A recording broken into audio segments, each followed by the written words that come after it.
அஸ்ஸலாமு அலைக்கும் வரஹ்மத்துல்லாஹி வபரகாத்துஹு. தினமும் ஒரு துஆ.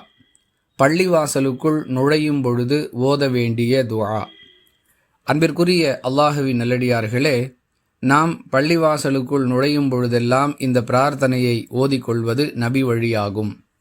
பெண்கள் மீது ஜமாஅத் தொழுகை கட்டாய கடமையாக ஆக்கப்படவில்லை என்றிருந்தாலும், பெண்கள் பயான், ஜும்ஆ போன்ற நிகழ்வுகளுக்காகவும் வேறு பல சந்தர்ப்பங்களிலும் பள்ளிவாசலுக்குள் நுழையக்கூடிய வாய்ப்பு கிடைத்தால் இந்த பிரார்த்தனையை ஓதிக்கொண்டு உள்ளே நுழைய வேண்டும்.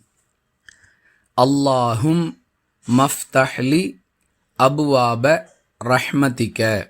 மீண்டும் ஒரு முறை பார்ப்போம்.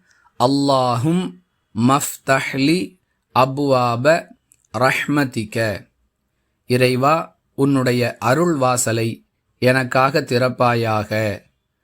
இது இந்த துஆவின் பொருள். முஸ்லிம் எனும் நூலில் இடம்பெறக்கூடிய 1286வது ஹதீஸிலிருந்து இந்த துஆவை நாம் அறிந்து கொள்கிறோம்.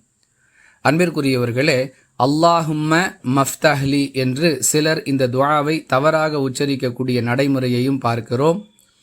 அல்லாஹும் மஃப்தஹ்லி அபுவாப ரஹ்மதிக என்பது இதன் சரியான உச்சரிப்பு. மீண்டும் மீண்டும் கேட்டு மனனம் செய்து கொள்வோம். நபி வழியை நடைமுறைப்படுத்தி நன்மையை பெறுவோம். வாஹிரு தஅவானா அனில் ஹம்துலில்லாஹி ரப்பில் ஆலமீன். அஸ்ஸலாமு அலைக்கும் வரஹ்மத்துல்லாஹி வபரகாத்துஹு.